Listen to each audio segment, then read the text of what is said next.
Good afternoon, everyone. My name is Jenna Labor, and I will be your host as we explore the dynamic world of Don Keenan's trial philosophy, The Cutting Edge.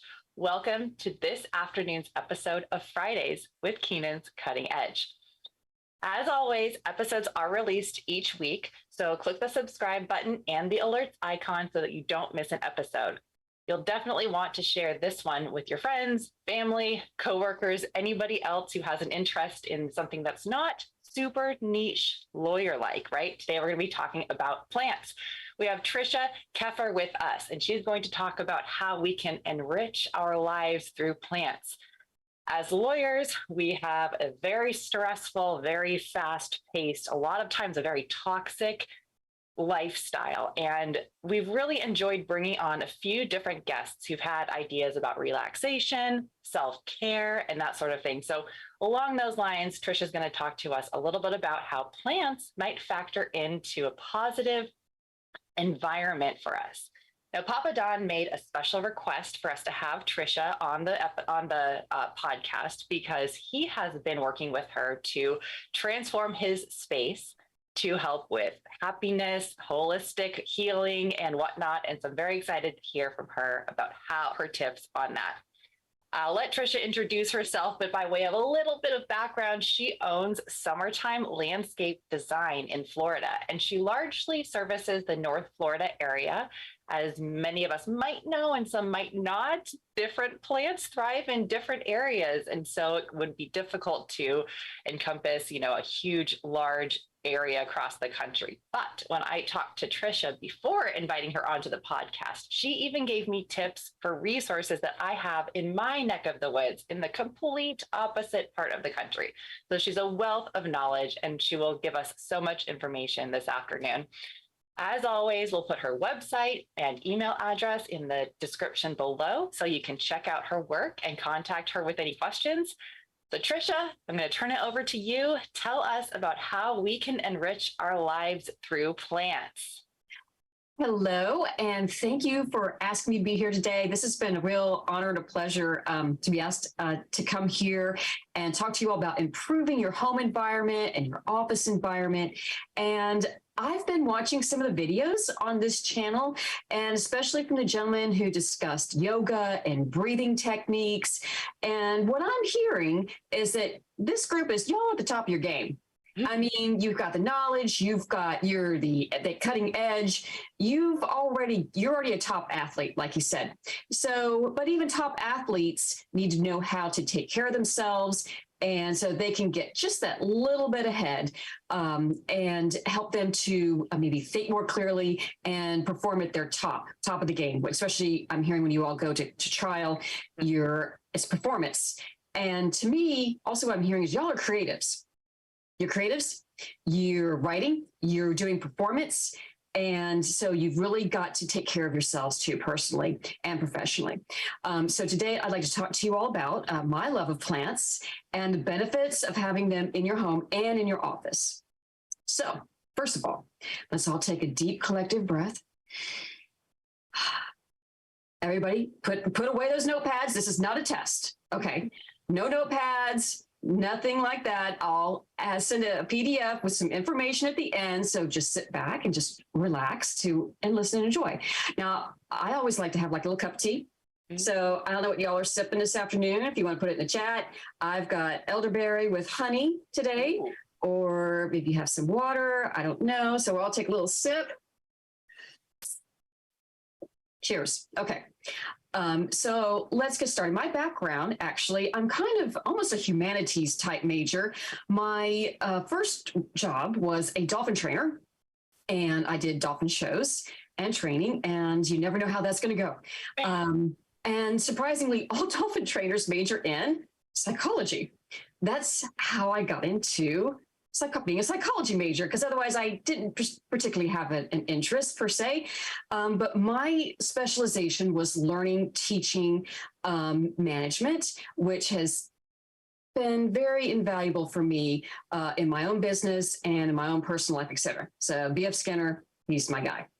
After I graduated from college, though, I decided that in this area, I also wanted to have my own business. and I was pretty good at photography. So if you're familiar with the Gulf Coast or anywhere in the Southeast, you've probably seen the beach portraits and weddings. Mm-hmm. That was me. So I did that for about 20 years. So I'm always out in the environment. I'm in art, I'm in the environment, et cetera. And then, things change, economy changed, things happened. And I decided to look for another career. And I went back to school. I got my graduate degree in landscape architecture from FIU in Miami. And my professor, Juan Bueno, was very generous with his time. I got to do directed studies, and I did plants, ecology, restorations, et cetera. And then I continued my education with a horticulture certificate from Florida in the FNGLA. So that's a little bit about me, life, art, the whole kind of thing. It's why I'm, kind of like a humanities major, I think. So today, what I'd like to talk to all of you about is what are the benefits of plants from a biology and a psychology point of view, how to choose maybe some plants for your office, how to get started, and then a little bit about how to take care of them, because maintenance is always an issue. How do I do this? What do I do? So this today is a starting point and a framework. And I'll send a PDF to Jenna so she can forward it to those of you that are interested. And like she mentioned at the beginning, every state has what's called an extension service. In Florida, we are really the agriculture state. We have from University of Florida, it's the extension service, and every county has a horticulture degreed specialist on staff, pretty much. So you can go to master gardeners, you can go to clinics, and there's lots and lots of information online too. And pretty much what I have found, most every state has this type of service. So you can go there and have somebody come out and do a consult in your state too. They love to. So first question, what are the benefits of plants for human biology and psychology? Well, it turns out NASA was very much interested in this too. NASA is, of course, wanting to, they need some oxygen in those little capsules, and because how are they going to breathe out there? And then at the same time, what was happening in the 70s in our culture was the gas shortage. And we were becoming more energy efficient, and our homes almost became more encapsulated because we were trying to make things energy efficient. However, the side effect is that we're now enclosed and we're not getting as much oxygen exchange. We're not getting light. So NASA's like, okay, well, this is a great study. And they did an extensive study. It's online. If you go to Google Scholar, you can Google it and you can read the whole thing. Very well done study. I have an experimental design background, so really well done. They did it in association with the Landscape Contractors of America. And they wanted to know they narrowed it down to 3 different types of issues, common chemicals found in everything that seems to be now too much in our home enclosed environment. And how can they help us with this? So the first one was, if I'm pronouncing this correctly, is benzene. It can be found in oils, plastics, rubber, pharmaceuticals, dyes, etc. The other one is TCE, and I had to look back how to make sure I'm pronouncing this, trichloroethane. And this is a very common one too.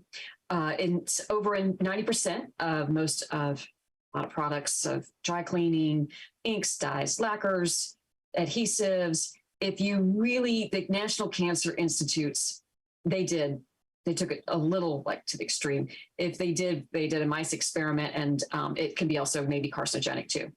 And the next one, which is very common, is formaldehyde. Formaldehyde is in all of our consumer products, all of our papers, our paints, and my carpets, and repellents and stiffeners, and it makes your clothes not wrinkle, and the whole thing. And most of our clothes we buy in a store have probably been at some point packed in formaldehyde during shipping. Yeah. It just makes me think of morgues. I don't know. Sorry, everyone. I'm like, isn't that like a dead body thing? I don't know. Who knew? Yes, it is. And it's everywhere around us too. Wow. So it's like, oh. And so I thought, well, I got kind of curious because I'm a curious person. And how do they make oxygen in the space station anyway? I hadn't really thought about it. So I looked it up. And of course, NASA's really nice with their research. So they told us. And a layperson's understanding is they have water and they put electrical current through it. So if y'all remember a little chemistry, it breaks apart your hydrogen, your oxygen, those two atoms. So you got now 2 hydrogen, 2 oxygen. The oxygen goes to the astronauts. Hydrogen and methane and other off gases go out into space. Now that might be a little old, but basically that's kind of how they do it. And it ends up, that's exactly what plants do for us. Plants can take in all of these. I got a little plant here today. I got a little lemon balm. It's cute. There we go. Cute. And what plants do for us is exactly the same thing. They take in gases, et cetera, and they're starting to like mechanically break it down, and it goes into the soil, it goes into the roots. And what they release then from that, after they've made sugars and light, they take all these things, their photosynthesis, and they give us oxygen. So basically, we're like little astronauts in our houses, and we are taking all these things and we're putting out oxygen. What's great about oxygen? Well, we all remember the movie Apollo 11, I believe. I don't even. I think so. The astronauts was Apollo 13? Was that one with Tom Hanks? Yeah, that one. Ron Howard. That one. Yeah, dramatic. They're going to save the astronauts. Yeah. And what was the problem? The big problem was coming back to Earth after they had their explosion was that carbon dioxide. Yeah. And the engineers in their famous scene had to take a whole bunch of stuff and basically like make a plant. They had to get all that carbon out of the air and get oxygen back to the astronauts so they could think, okay, well, what is this telling us? Plants can put up oxygen and we can think better. They're taking carbon dioxide out of our enclosed little environments here. We don't even realize it, how much we're breathing in. So you can think clearer, so you can rest better, so you can keep your blood pressure down. How does that benefit creatives like us, lawyers and everybody? You can think better on your feet. You're more rested. You can think more clearly. So that's one of the nice benefits of putting plants not only in your workspace, but also in your home space. So psychology, they've gotten into this recently and been kind of nice. They have a new journal out called Experimental, what is it? Oh, it's like, what is it called? Landscape Experimental Design, or a Journal of Landscape Environmental Design. So they've been taking experiments, the same principles that we all learned in school, out into the environment. And they've been doing some studies about connecting us back with our environment. For example, they did one they took some people out and they walked them through 3 different types of treatments: the urban environment, a park, and out in the woods. And they did repeat this experiment, and they found significance that it lowers your blood pressure and makes you feel better. If you feel better, you're just going to work better. I mean, that's the bottom line. So they also paired that with some of the medical physiology and self-reporting, of course, with surveys at the end. And that's what they found, that people walked in the woods versus being just an urban environment. The park is a halfway. It helps. It's an option for those of us who live in urban areas and maybe don't have the opportunity to get out to the full woods. But get up to the full woods on the weekend. There you go. Yeah. So it also brings down your blood pressure. It makes you feel better, less stress. Stress is pretty much, I don't know, the poison to thinking well. We're all, if you're stressed, you get into that, what psychology is called fight flight mode. Yes. Yeah. And I'm sure if you're in a courtroom and something, goes unexpected, like during a dolphin show, same thing. People have no idea. And they're always, but I mean, if you're comparing it, if you're saying that dolphin shows have the same elements or similar as a courtroom, I mean, the most ridiculous stuff happens and you can't even predict it. And so you're standing there, and if you're stuck in fight, flight, or freeze mode, and you don't have a clear thinking, or you're tired, or you're bogged down, or you've got all this formaldehyde in your brain. I mean, that's all we have, is being able to think quickly. That's all we have. Yes. And you'd be surprised next time you go to a show how quickly I'm thinking down there on the platform. Interesting. You have no idea. I No, know. I had no idea. That's fantastic and fascinating. So I'm talking to the audience, I'm throwing fish, I'm trying to make it entertaining, and I'm hoping that the dolphin's going to catch that football. Please, Delilah, catch the football. Yeah, and when we're like exact same. So we got a witness on the stand, and a witness gives an answer that we didn't expect, and we got to keep the smile on, and we got to keep the, all right, well, then what happened? Meanwhile, or when defense gets up and they're questioning a witness and you're sitting at counsel table and they do something that's just, you can't react with an angry face. It's a lot.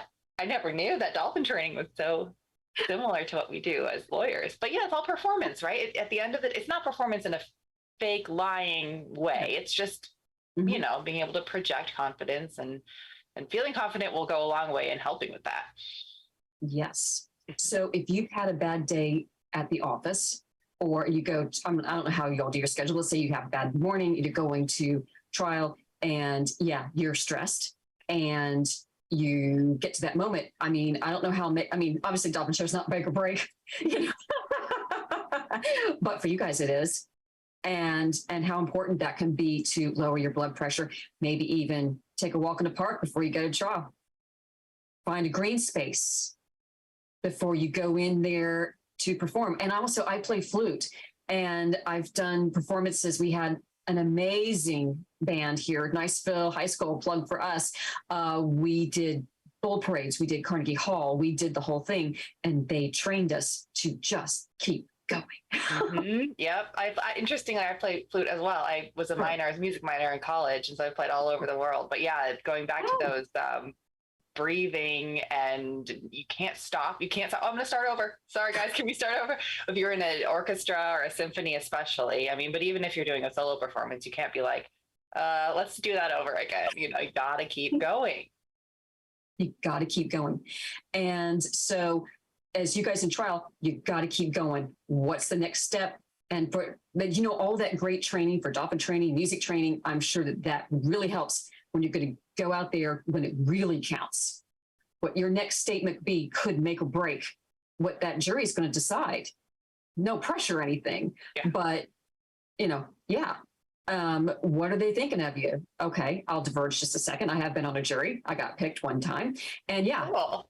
I did. I'm watching. I'm watching how this guy's doing. I'm watching how this, and as a photographer, I'm very acute to what you're doing. And I'm watching little behaviors, because that's what I'm trained to do. I got to get you to smile and do a portrait session, so yes, let me tell you, the jury person there, we're watching. And some of us have, different levels of kind of education, different points of view. So maybe a suggestion I hadn't thought about, if you can find a green space at your courthouse or where you go, take a few minutes. You've got 5 minutes. Everybody's got 5 minutes. Sit, clear your mind, breathe in some oxygen, get yourself centered, and recharge those brain cells. And before you get ready to go to do your meetings and et cetera, could be very, very important. So now we know why it's important. So, okay, Trish, that's great. I don't know anything about plants. Or I kill all the plants that come across my desk. That's okay. We've all put a few plants down every once in a while, It happens. You just put them in a compost and recycle them, Yeah, that's right. They can give new life to other plants. Your second try. Don't feel bad. It happens to the best of us. So I grew up in a rural area, and I grew up in 4-H, and I had a compost pile. It's okay. Just keep trying. That's the important thing. Don't give up. So NASA, I don't know how they pick these plants, because I read the study, and they picked some pretty phenomenal plants. And I'm kind of wondering, I'm speculating here. Do they go to the nursery, just pick out the first things on the sale table? I guess. Which ones do we choose? I don't know. So they pick some great ones. And I'm just going to give you the common names. And here's a little tip. I'm going to give you a PDF, but never, ever go by a common name. Only the botanical name is the scientific name. Everybody across the country can call these different things. They can be called different things at different nurseries, and marketing people, they just get so creative with some of these names. For example, okay, I'll diverge. I was talking to the Keenans, and I said, I don't know where they came up with the name of this plant, but it's called red hot poker. And I'm like, I don't know where the marketing people were when I came up with these. And then the cat's pajamas. And I'm like, it's beautiful purples and oranges. And they wanted lots of color. Yeah. And I'm like, but go by the botanical name. Okay. Never, ever. So I'm just going to keep this simple. I'm just going to call them the common names, but the botanical name is what you always need to ask for.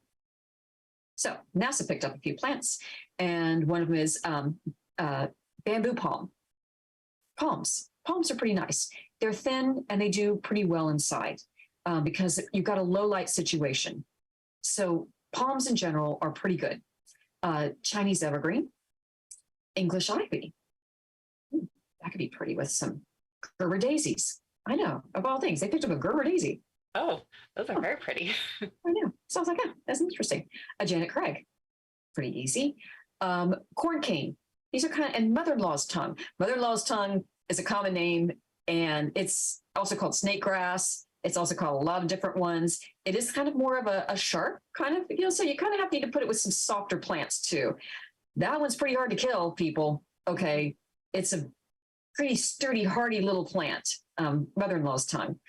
Peace lily. That could go pretty with a mother-in-law's tongue. That's a nice, pretty plant. A pot mum and Boston ferns.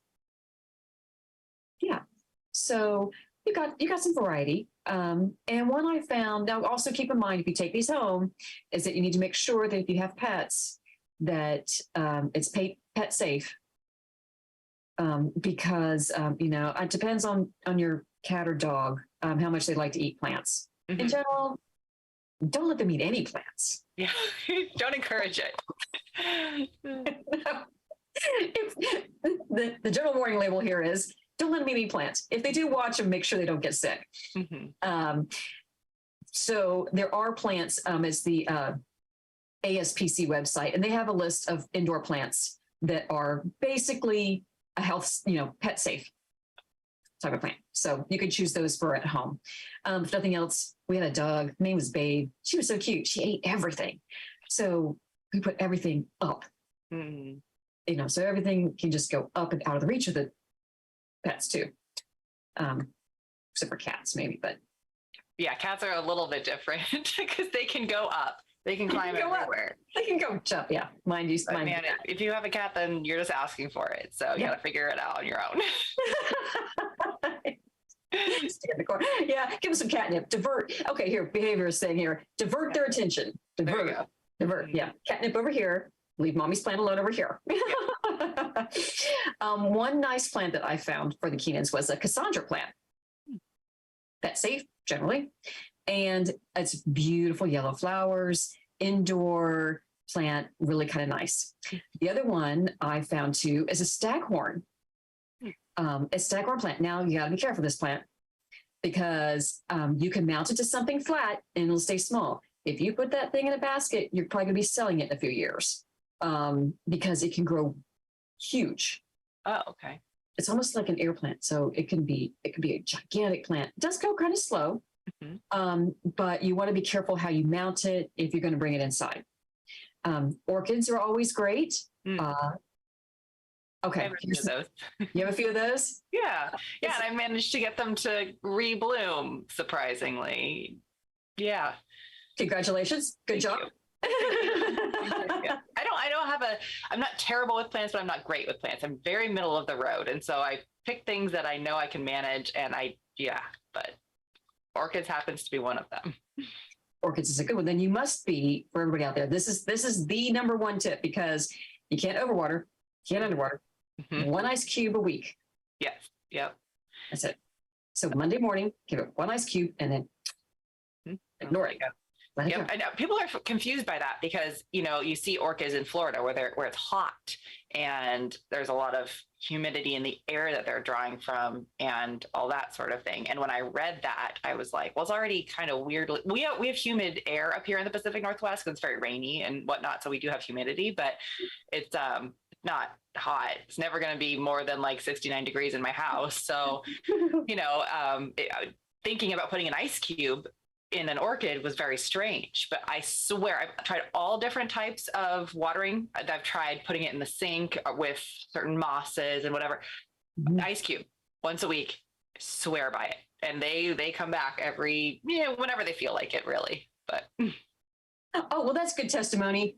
Yeah, because you can grow them inside. So it gets too wild out here. I mean, they would. I don't know how they do outside. Well, I mean, inside. I mean, anywhere. I mean, whether if you're watching us from Maine or Texas or Oregon. And I don't have a special greenhouse or anything for them. They sit on my windowsill in a place that gets pretty good light. It gets pretty good light. I try to put it. I mean, our house is kind of weird, but so there you go. Orchids, you guys grab one and test it out. Oh, the first time actually was my law partner who got me my first orchid. And one time I went somewhere for the weekend. My parents were staying at the house, came back and all the flower parts had fallen off. And I was like, you guys, like, come on, did you kill my plant? Like, what did you do? Like, Googled it. And it turns out that happens. And guess what? They come back. And I did not, I would have thrown it right away. And I bet some people listening have had orchids that people buy. And then when the flower petals fall off, they're like, oh, well, and then they toss it. And that's what I would have done, except I happened to Google it. And there you go. And that one, I had that one for probably 5 years. And then it decided it was done. I had it for like a year and a half where it didn't do anything. And I was like, I know you're done. All right, bye. So yeah. They don't like to see, that's the perfect plant for life. See, they don't even mess with. Mm-hmm. Yeah. You don't have to do much with them. Mm-hmm. And, they do grow in South Florida in filtered light. So they're growing under the canopy. So you don't really need a lot. They still really need a lot of light. They don't need direct light. Mm-hmm. Some filtered light's good. Mm-hmm. And so that you compare that with a few Boston ferns. So you got a little color, something nice to look at. And there you go. You got a couple plants. So, okay. I got a couple steps here. Okay. Step one. If you want to kind of do like little site analysis in your office, you have a photographer, hopefully somebody there still had done film. It's really, boy, I tell you what, talk about my career comes in handy. You got a little light meter. There you go. And I actually had to go with some Minolta. It's one I used outside all the time. A little trusty little film camera. And it will give you what's called foot candles. Foot candles? Foot candles. I know this is so archaic. I thought you'd think in this day and age they have a different way to measure it, but they still measure it in foot candles. Okay. A foot candle is the amount of light. You take a candle, you light it, and it's the amount of light 1 foot from it. And so it's measured in lumens. And so what this does is this measures foot candles for me. But you probably have to look it up because I had to change the modes so I could get a foot candle setting on it. Once I got a foot candle setting on it, then I had to go to a chart. I had to find out what the foot candle lumen setting was for their particular space. So like the Kennans, like I went through the house and I mean, it's bright. I mean, white walls, really, as far as indoor goes, it's bright. And I took meter readings all over the house and I'm like, okay, well, these are the plants you can do. And these are the plants you might not be able to do. Mm-hmm. So you might want to go through and kind of get at least an idea of what you've got. And then there's a breakdown of what kind of plants need different foot candle settings. So at least you can kind of, get it in the ballpark where it kind of would like to be. And then let's see, what else do I have here? Okay, look that up first. And then choose, I got to look at my notes here. I have my notes, even though y'all don't have your notes. And you can go look online for the botanical names. I'll give you a list of different plants that do well in different settings. And be careful of windows. Windows can be good or can be not good. Depends on how much direct light and intensity. It's not intensity, it's the amount of the duration of time that the plant is going to. And I'm going to do a little experiment too, because I think it's called Tabulia, which is also the common name is princess bush. I'm thinking that it can actually be a house plant. It's a beautiful purple flower. It's gorgeous. I'm thinking it might be able to, if you have like an intense window, you could put maybe a plant like that near it. So there are plants that can do well as long as it's. How do you spell that? Because when I Googled tabula, it's literally showing me a tabula recipe for tabula salad. No, tabuli. No, it's not tabuli. What is Princess it? bush. The guys always roll their eyes, but it's a princess bush. Oh, okay. And you put Princess Bush, Florida. In South Florida, it goes to a tree. Did you find the purple flower? Yeah, I'm going to just share a screen here so people can see. Oh, okay. And Dennis, I see your question out there, so don't think I forgot about you or didn't see it, but I'll ask it in a moment. Okay, so I think I'm allowed to share screen. I've not done this before, so I hope Tem's not too angry. Tem, don't get mad at me. It's a spur of the moment screen share, but this is the princess bush she's talking about. Yes. Now, this is kind of a good example of different plants do well in different places. In South Florida, this grows into a tree. If you're going to put it inside, it's going to stay in a pot. It might get a little bit big. I'm going to experiment on that. I have them outside up here in North Florida, and they only grow to shrub size, maybe 3 feet. Okay. And then they lose their leaves. You think it's gone. It doesn't. It's going to come back. Hummingbirds love it. Oh, nice. Love it. I didn't know I had hummingbirds, and they just came out of nowhere. And Bumblebee's out there enjoying a breakfast this morning on it. So I'm going to experiment and see if that can be. It says it can be an indoor plant, so I'm going to try it out. Nice. Yeah, that's great for, so many environmental things with encouraging pollinators and, hummingbirds, which kind of do help with some of the pollination stuff as well. So you can be participating in enriching your environment while the plants are enriching your environment. So yeah, how's that? We get 2 for 1. Mm-hmm. So did you have a question? Or we do have a question from Dennis. He asks, what are the best plants I should have in my office? So let's think about it in 2 ways. Number 1, what plants do well in that sort of environment? And number 2, maybe are there some plants that kind of make us happier, or, with color or greenery or that sort of thing? So kind of 2 ways of answering that one. Well, the answer to a lot of that is it depends on your office. I have to see it. A good starter plant is a Boston fern. That's a good one. Palms. They have several of them. They're, I'll have to look it up here. Now, when you say palms, I think of palm trees, but I guess they could be palm bushes or palm other things. They're not the parlor palms. Oh, they're like, what that looks like. They're like short. Let's see. You can look up like a. Where is it? Oh, okay. I'm going to share the screen. I figure since we're doing, plants, I'm going to start Googling some of these and show people what they look like. For those in the audience who are watching this on YouTube versus listening to it, let's see. Parlor palm. No, that's it. We're in Home Depot now. Do bamboo palm. Let's do bamboo palm. Okay. It's it's maybe 3 or 4 feet. It depends. It's kind of a bushy, shrubby little. Oh, let's see if I'm getting the correct one here.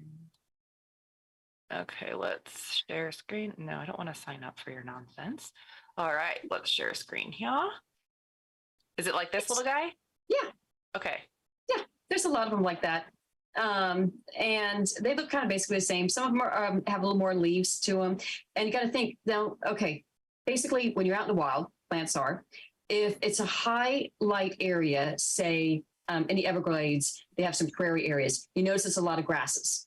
Plants are grasses because they have so much sunlight. They don't need to have too much leaf space for photosynthesis. Okay. So as you go inside, philodendrons is also a good one because it's big leaf.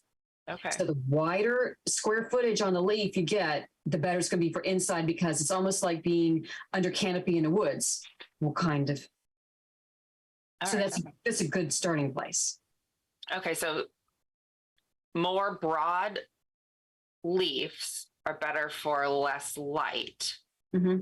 Okay, because they're going to have more surface area to get as much light as they can. Okay, that makes sense. But ironically, though, that one kind of defies. See, then one defies it because then that bamboo palm does great inside. So although the bamboo palm has a lot of little leaves, so then it sort of has a similar idea of getting most chance of getting light. So there's that. Interesting. Okay. So there's a little bit of math to it. I don't want to overwhelm people. But I know lawyers are very bad at math. That's bad. But, big leaves, more leaves, you might be able to get away with having that inside. What about flowers? I mean, orchids, we just talked about that. What other fun things that have a pop of color are good for inside? Well, I'd say peace lily. It's kind of hard because your colorful plants are going to need more sunshine. Mm-hmm. Like I said, the Cassandra plant that was a real fine. C-A-R-A, I think it's C-A-R-A-S-S-A-N-D-R-A, Cassandra. So it's like Cross-Sandra? Yeah.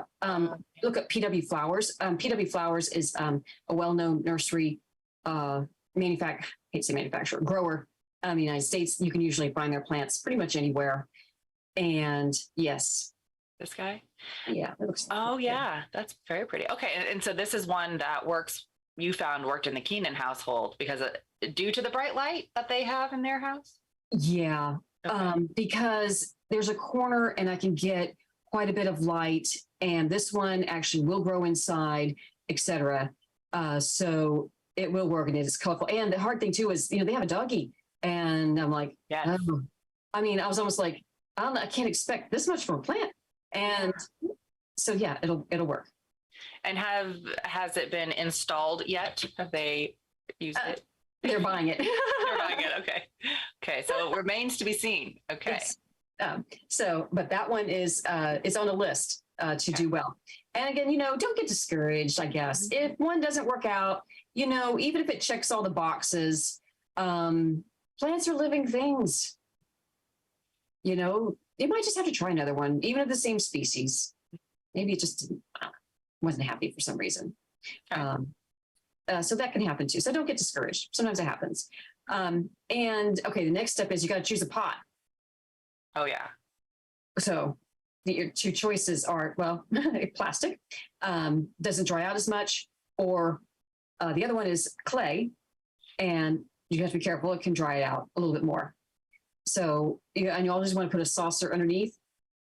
Got to have a hole, got to have a saucer, because I had a client didn't want to do that, and plants had to be placed all the time because it just drowned.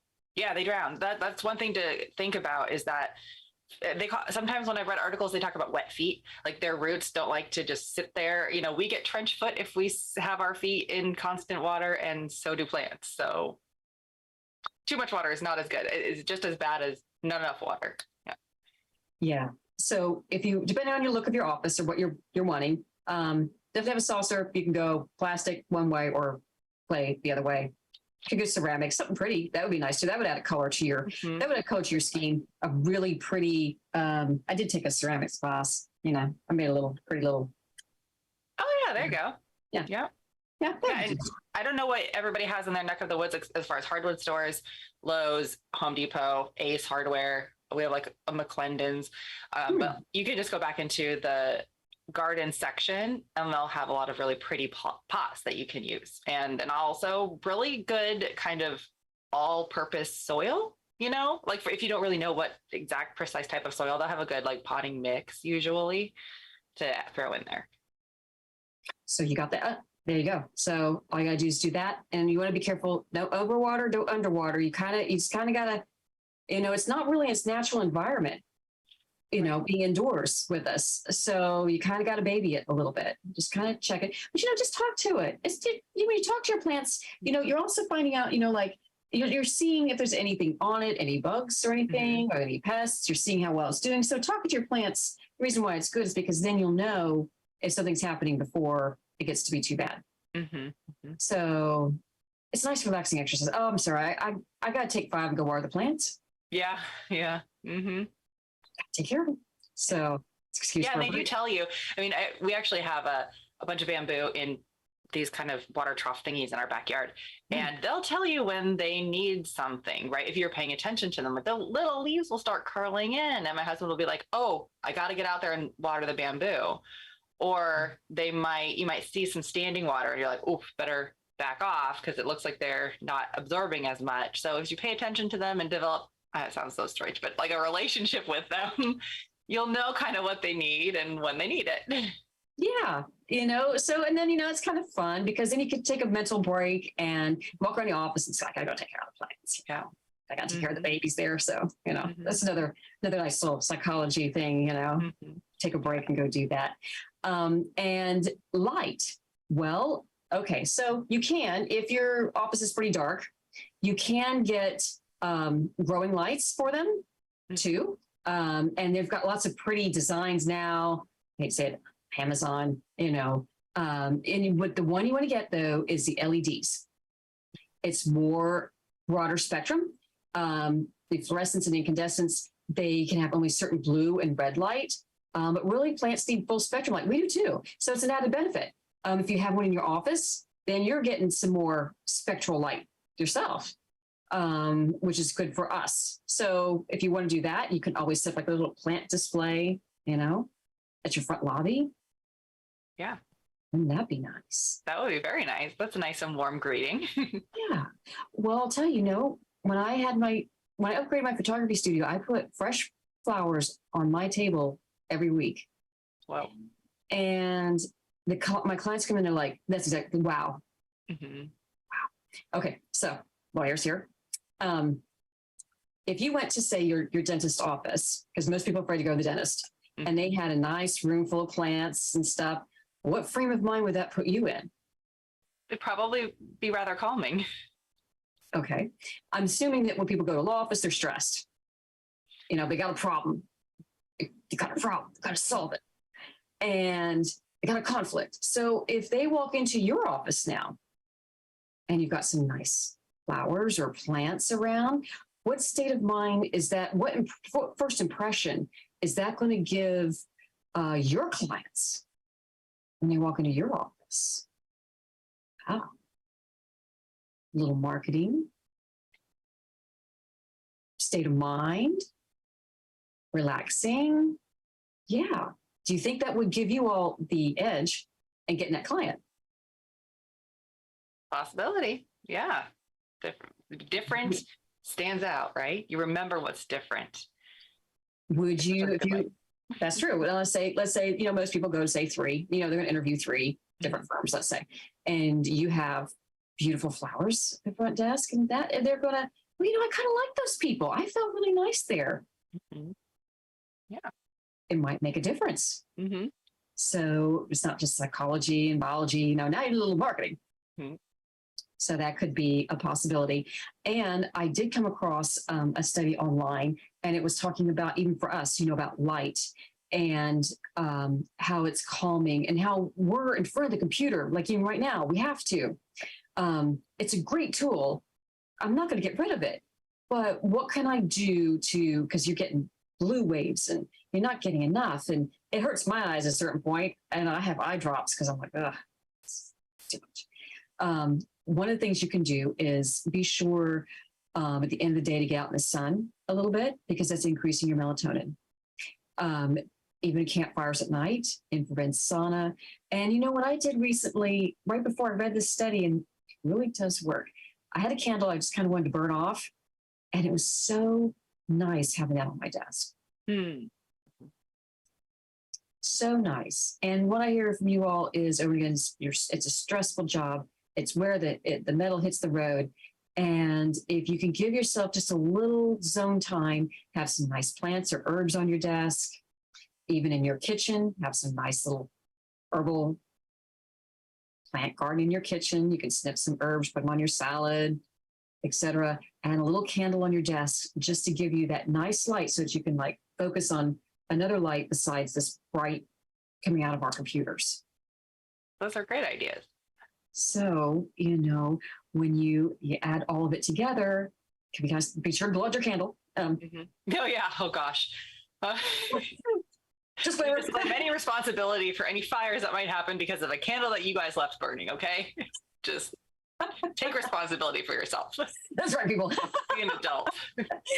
Get one in one of those little canisters, that keeps it contained. Yes. So that would be my suggestion. So is to have some lights and maybe have some herbs, in your kitchen at your work, and take walks, deep breaths. Hey, we play flu. We know about breathing deep. That's right. Breathe it in. From your belly, from the belly. And do all those things. And maybe that might help you. You never know. I've been on a jury. Might be just the thing that catches my eye.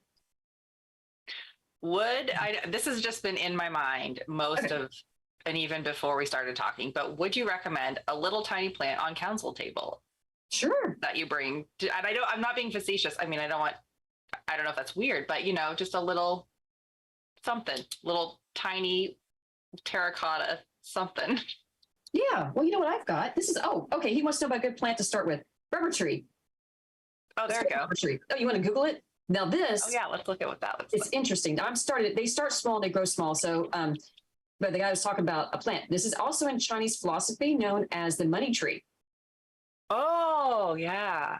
And this is a great little one. And you could just pop off and get a big plant. You can pop off one, just stick it in the sand, stick in the dirt, and you can grow babies from it. So this is the great granddaughter of a plant that we have, that little rubber tree. That's a nice one. Actually, I found an architect's office had a big, beautiful one next to his front door. I'm like, oh, and she said, yeah, Nice tree. No, Did you find it?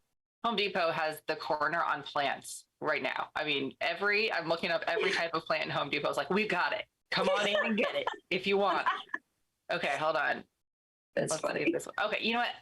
I'm going to show this one. Okay. It's on this website called brighterblooms.com or whatever, but we're not endorsing any of these. I'm just purely using these as pictures so you guys can see them. For a tiny sum of $29.99, you can have yourself a rubber tree plant, and it looks like this. There's that one. Now I have one that's smaller too. There's different cultivars. You got cultivars and varieties, but yeah, there you go. There's a little 6-incher here. Mm-hmm. And so there's different, rubber tree. So if you Google rubber tree or money tree, are that the same? Yeah, well, I don't know. It's Chinese. That was what the guy who is a Chinese guy who owned an architecture firm, and he called it the money tree. I'm like, oh, I hadn't heard it called that before. Yeah. Let me see. I heard that as a Taurus, that's my plant with my star sign. So. Oh, really? Oh. Yeah. Yes. Here's another one that it looks a little bit different, but also somewhat similar. I don't know if its screen share is loading. So hold on. There we go. So here's another kind of just a leafy, this one's bigger, I think, than the one we saw before. So anyways, yeah, that's one option, you guys. And maybe you do want a money tree in your office. That's kind of bringing the vibes of some income, some happiness, some productivity. Yeah. Oh, this Chinese architect had it by his front door. So yeah. Prosperity. Mm-hmm. Okay. All right. So that's a good little one to start with too. And it kind of tends to like it dry. I just kind of like mine. I just get a little water once a week. It's not a high maintenance kind of plant. Mm-hmm. I don't know. I hadn't thought about it. If I was on a jury and I saw somebody bring a nice, pretty plant and decorate the table. I mean, if you could see I've got like postcards of Monet. I've got my ceramics. I mean, I keep my front of my desk really pretty, mm-hmm. Because I like to just have that inspiration. Mm-hmm, mm-hmm, mm-hmm. And I don't know, I would be like, I'm impressed. If someone came in and like professionally set up a table instead of, I'm sure you got stacks of paper you got to have, but like made it an effort. I don't know. I mean, I would definitely sit there and go, I'm going to take these people seriously. Yeah. Because they're taking that desk seriously. And okay, I'm an art major too. So, but yeah, that would, I don't know. Yeah, say something different. We don't want to be distracting, and you don't want to. It's just food for thought, or off-putting. You never know. Jurors are so strange as far as, well, you wore blue shoes, and I just really hate the color blue. Just weird about stuff on any given day because they wake up on the wrong side of the bed just like we do. So interesting thing to think about. Bring a little succulent or something like that, just to kind of remind yourself to stay grounded and who knows? I don't know. Maybe if somebody tries it, let us know in the comments. If somebody's done it, let us know in the comments. If you do it and there's a good response, let us know in the comments. If you do it and there's a bad response, no, don't tell us. We don't want to. Yeah. And you know what, too? I'm curious because, like I said, like experimental design background, it happened at my office. It really gave a wow to my clients. And I could see that my numbers, my sales were up, and maybe for some other reasons, too. But so if you do that, I have the receptionist, like, she's the gatekeeper. Just, take a little note, how do clients react when they come in and see some plants at your reception area? Are they wowed? I don't know. Just some little numbers. That could be a nice little organizational behavior environmental psychology study. Yeah. Interesting. So I don't know, does anybody have any questions or anything? That was the only question we had from the audience. I was curious if and it sounds like you come from a very artistic background as far as kind of your personality and whatnot. Did you come naturally to taking care of plants, or was it something you had to learn, through trial and error? Both. Okay. I grew up, this is a very rural area in the Panhandle, Florida, and I grew up in 4-H. And my parents also grew up in rural West Virginia area, and we had a garden and we did composting. And so we always planting stuff in the yard. There were lost plants in the woods I had to bring home, dig them up and bring them home. They're lost, so I had to bring them home. And so I think it was just trial and error and learning, and going through the program and like really studying then. And I always go to the source here is University of Florida. That's the resource. So if I have any questions at all, that's the reference I do. But then you got to kind of go, well, you got to kind of field work with it too, and kind of, is that really true in all areas? Because what can grow up here in the north can be the same plant, might not south. And sago palms are getting ready to get the boot out of Florida. They're going to be on our invasive species list. They're getting some white light on them, and they're getting ready to get out. So some things turn invasive that weren't before. So never know. So it's kind of a combination. You just kind of got to jump in and dig the dirt. Okay. Right. Yeah. So like you did. Yeah. Yeah. Just try little things or whatever. That can be hard for type A people as well, to be okay with something not working out. And I actually have a neighbor who's just like magnificent at this gardening stuff. And I asked her one time, like, I just am struggling keeping certain plants alive. And she's like, I have houseplants die all the time. And you just put it in the yard waste, and then you find a different one, and then you try again, and it maybe doesn't work out again, and you just keep going. And it was kind of inspiring. Sometimes failure can be inspiring, especially when I look over in her garden and it's just so fantastic to hear that she's shared the same struggle, Yeah. So as far as like, when you go and do planning for clients, either landscaping outdoors or doing kind of what you're doing with the Keenans inside, do you take into consideration the personality and maybe the abilities of your clients, like the human clients, and what they can handle? Or is it all about what plants will work in this space? No, I mean, well, first of all, what you really got to do that most people miss out on is maybe what your plants were missing was a soil test. There are, I have to look it up, but there are certain nutrients that your plant must have in order to complete all of its metabolic processes. There are certain elements that they must have. And the biggest part, especially in any new construction, is the dirt is dead. And so first of all, you got to I do soil samples. That's actually the first thing that I do, so we know what we're working with. And then, I mean, you have to take into account, some people here are older and they can only do so much, or they're going to have a maintenance company. It's really all about listening to the client. And too many times there are a lot of designers that they don't do that. I don't know, as a photographer, I really got to listen to the client. So I'm very well trained. I'm listening, watching all the time. So no, it's got to be about them. I'm not the creative person. I can do my yard however I want. I can do whatever I want. It's my yard. But no, it has to be about them. What needs am I going to fill for them, and maintenance wise? And so then you just sort it out. You got to go, I've got like, oh my gosh, I got books and books.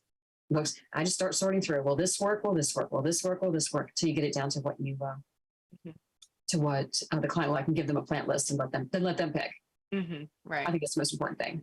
Right.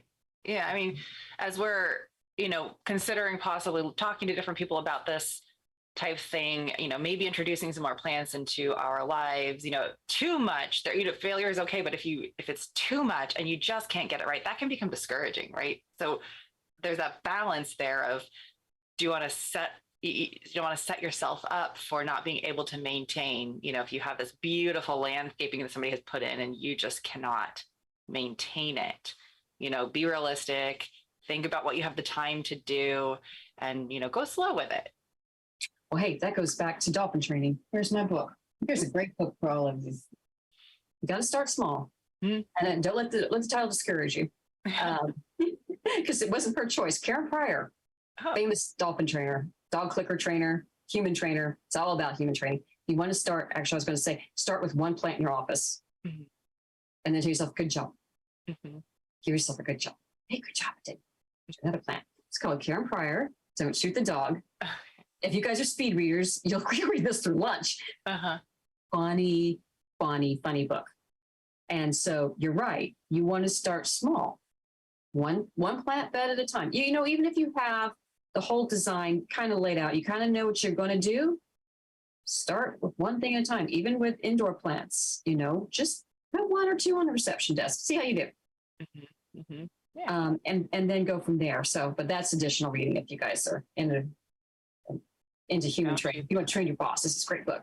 Yeah, no, that's great. We went through some training with one of our dogs recently, and it was about training us. About that's what I spent all this money to train my dog, and at the end of the day, I came away a very different dog owner. So that's what it's all about. So you can be trained to be a very different plant owner. Everyone out there, you can do it. Just start small. So and give yourself a little good job and be encouraging. Yeah, be encouraging. Got it to yourself. So good job for being here today. Yes, good. This is your first step. You are taking the first step into being a different plant person, different plant parent, and enriching your life through plants. Yes. Wonderful. Thank you, Tricia. Thank you so much for being here. And thank you to all of you who joined us this week for our episode of Fridays with Keenan's Cutting Edge. If you liked today's episode, please give it a thumbs up. Feel free to share it with whomever you feel might need to be enriched through plants. Don't forget to subscribe and sign up for alerts so you don't miss an episode. Next week, we are going to have a replay as we ease into the summer. And I don't know yet what July will hold for us, but I know we have some wonderful speakers in the hopper. So have a wonderful weekend. Have a safe and enjoyable Independence Day. And I will see you next time.